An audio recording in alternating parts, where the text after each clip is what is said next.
Selamat pagi. Selamat pagi, Pak.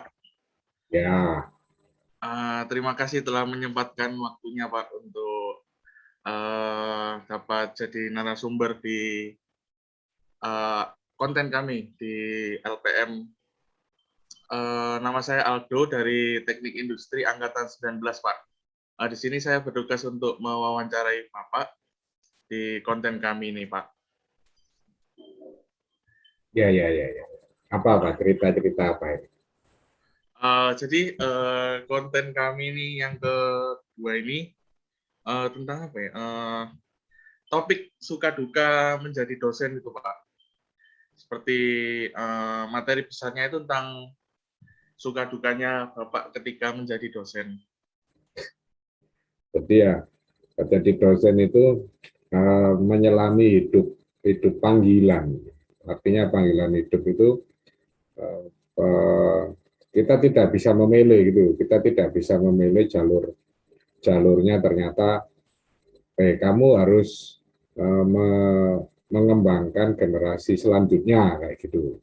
Jadi tidak bisa memilih saya. Jadi mau tidak mau ya harus fokus dengan penyadaran bahwa sekarang ini di dalam kehidupan saya lagi ditugaskan mengembangkan generasi lanjutan. Jadi generasi lanjutan ini generasi setelah saya, nanti bisa jadi teman-teman mahasiswa dan sebagainya. Nah, dari situ spirit hidup panggilan semacam itu yang menjadikan pedoman saya untuk melakukan proses pembelajaran dan pendidikan terhadap mahasiswa. Demikian juga mahasiswa juga saya tanamkan bahwa kamu tidak bisa memilih kenapa kok kamu itu disuruh kuliah dan ternyata bisa kuliah dan itu tidak bisa memilih. Pilihannya hanya dua, kamu membangkang dan kamu keluar dari perkuliahan atau kamu kuliah dengan serius. Kalau kuliah separuh-separuh, nah itu kesannya bahwa kamu menjalankan hidupmu juga separuh-separuh. Itu yang harus saya tanamkan di dalam setiap proses pembelajaran dan pendidikan di dalam kelas maupun di luar kelas. Kalau sebelum pandemi maka kita bisa bertemu dengan tatap muka dengan model offline itu. Sehingga kita bisa tahu tatap muka itu kan kita bisa menyelami masing-masing pribadinya dari tatapan muka, dari bahasa tubuh itu kelihatan. Anak ini gelisah ngapain, kok spiritnya hilang, itu kita bisa tanya.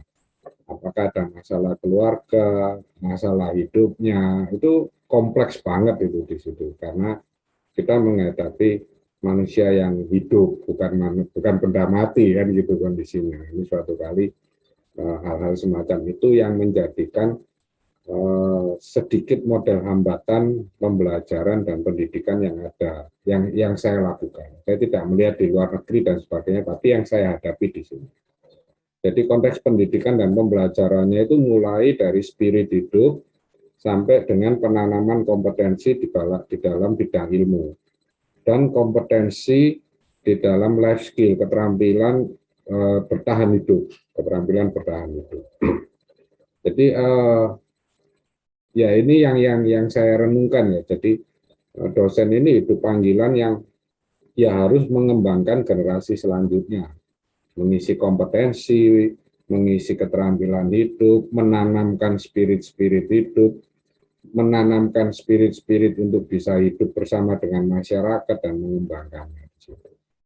Nah, pada waktu kondisi daring inilah yang terjadi tantangan besar di visi panggilan saya, betul. Nah, tantangan terbesarnya itu kita tidak bisa melihat dan menspiritkan, menyemangati mahasiswa itu begitu kuat karena ya ini proses waktu dan jarak. Sehingga kita nggak bisa istilahnya kalau sekarang istilahnya cangkruan ini. Lagi ada masalah apa ini kok nggak tugasnya nggak terselesaikan. Padahal kita punya kompetensi kan capaiannya sama misalnya itu kendala sebetulnya kendala. Walaupun bisa diatasi pelan-pelan, tapi tetap tidak seperti offline. Kalau offline kan ya ini sifat sosialnya manusia kalau ketemu dengan manusia yang lain dia bisa ngobrol bebas di situ. Lalu dari posisi tersebut, panggilan-panggilan hidup di dalam tiap mahasiswa itu akhirnya juga akan kendor, sehingga kualitas pembelajaran dan untuk dia mencapai suatu kompetensi tertentu itu kadang lalai. Kadang lalai, ini yang saya rasakan. Jadi kadang lalai. Jadi peranan mahasiswa di dalam penugasan hidupnya untuk menempuh perkuliahan itu jadi lalai, sehingga tugasnya bereset, spiritnya bereset. Nah, tidak semua ya, tidak semua mahasiswa, teman, sebagian besar yang saya rasakan bahwa eh, kayak apa ya, jadi dia ikut, pikirannya ikut terombang-ambing karena situasi. Padahal menurut saya ya situasi ya tetap akan berjalan dengan model begini. Kita tidak bisa merubah dunia, tapi semangatnya secara pribadi ini yang harus ditimbulkan bahwa kita ini mau ngapain hidup ini. Kebetulan dalam saat ini adalah proses perkuliahan penanaman kompetensi dan pengalaman di dalam kehidupannya. Begitu, semangat selalu untuk kita semua supaya semuanya juga tercapai, hidup juga akan lebih mudah di kemudian hari. Asal waspada, jangan lengah dengan situasi pandemi, kesehatan, dan sebagainya. Terima kasih, Aldo dan teman-teman atas semangatnya. Terima kasih Pak Andre sudah menyempatkan waktunya Pak. Ya, oke. Oke. Terima kasih Pak. Ya. Selamat sore Pak Iwan. Selamat sore. Halo. Perkenalkan Pak, nama saya Yosep. Oh iya. Gimana kabarnya? Baik-baik saja Pak. Oke. Sebelum memulai liputan, terima kasih ya Pak sudah mau menyempatkan waktunya untuk mengikuti liputan ini. Oke, sama-sama. Jadi pada kesempatan kali ini kami mau meliput Bapak dengan topik Q&A singkat bersama dosen. Apa sih suka dan duka dosen selama mengajar online dan offline? Bisa dijelaskan satu-satu, Pak. Online dan offline. Saya mulai dari offline dulu ya. Saya mulai dari offline. Ya, mengajar offline ya itu menurut saya jauh lebih mudah daripada online. Karena apa? Pertama, ya kita bisa memastikan sebagai dosen sudah memastikan mahasiswa itu memahami materi apa tidak. Ya, karena apa? Kita bisa menatap matanya satu-satu. Kelihatan kan anak yang mengerti dan tidak mengerti. Kalau dosen itu ragu-ragu, dia mengerti atau tidak mengerti, bisa langsung ditanyai, soal ditanyai. Nah, dengan begitu ya dosen itu bisa pastikan sebagian besar yang mengikuti kuliah mengerti. Ya. Kemudian yang kedua, yang kedua ini memastikan bahwa konsen mahasiswa itu tetap terjaga selama kuliah.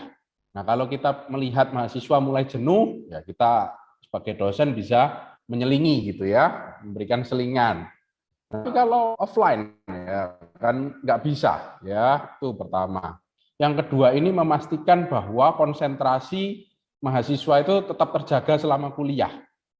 Nah, kalau kita melihat mahasiswa mulai jenuh, ya kita sebagai dosen bisa menyelingi gitu ya, memberikan selingan. Nah, tapi kalau offline ya kan nggak bisa ya, itu pertama. Kemudian secara online itu kalau saya kan mungkin mata kuliah saya banyak yang hitungan ya. Nah, itu saya lebih mudah mengajarkannya. Ya, nulis di papan, terus kemudian ada notasi fungsi matematika yang tidak dipahami, mahasiswa bisa langsung tanya gitu ya, kita langsung berdiskusi. Nah, saya bisa minta mahasiswa untuk memastikan mahasiswa itu mengerti dengan mencoba menuliskannya, dikasih soal gitu ya. Nah, itu yang tidak bisa atau sulit ya dilakukan secara online ya. Kemudian apalagi ya? Ya, saya rasa kalau offline itu kemudahannya ya. Nggak enaknya apa kalau offline? Nggak enaknya ya Kalau kuliah pagi ya harus siap pagi-pagi kan, dosennya juga harus siap pagi-pagi, enggak cuman mahasiswa yang harus buru-buru berangkat ke kampus ya. Kalau kuliah jam 7 dosennya juga harus buru-buru ke kampus gitu ya.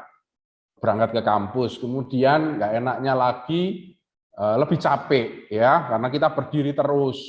Ya, kita berdiri terus, kita banyak aktivitas fisiknya untuk ketika offline ya. Jadi ngajarnya misalnya enggak banyak tapi kita merasa lebih kelelahan gitu ya daripada online. Nah, kalau online ini ya tentu saja yang tadi ya berlawanan dengan yang offline ya. Terus saya tambahi yang online ini kelemahannya adalah jenuh ya. Dosen itu juga jenuh ya karena hanya menatap layar. Interaksinya sangat kurang. Ya. Terus administrasinya jadi banyak. Ya, dosen ketika online jangan dikira lebih nyantai, enggak ya.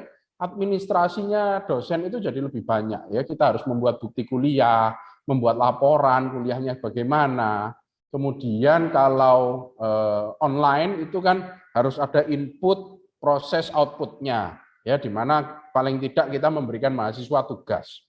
Nah, ketika memberikan mahasiswa tugas setiap pertemuan, ya dosen tentu saja effortnya akan lebih. Kenapa? Ngoreksi. Ya, Anda misalnya ikut 5 mata kuliah lah.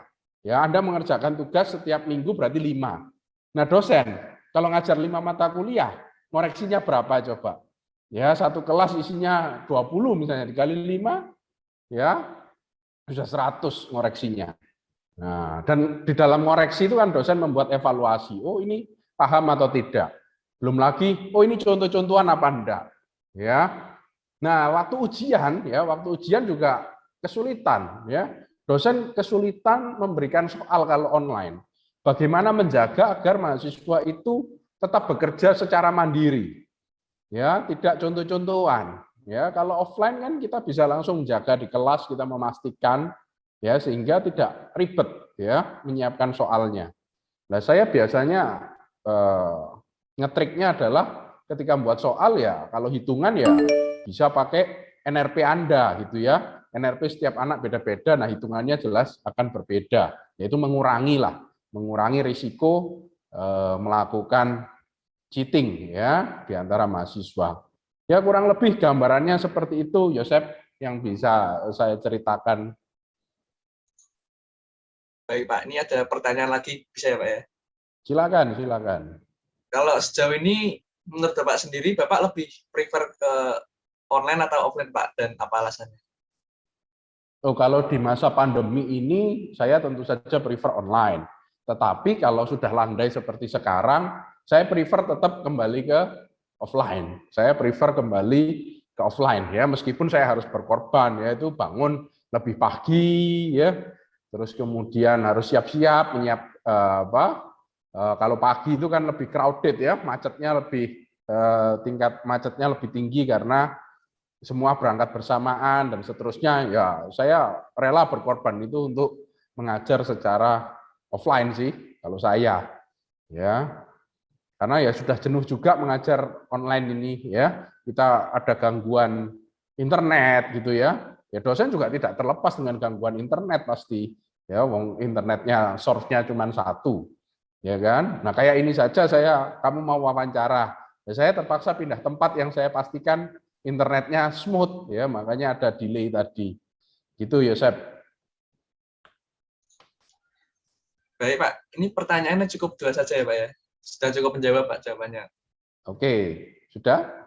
Sudah, terima kasih ya Pak ya. Sudah mau Terima kasih. mengirim.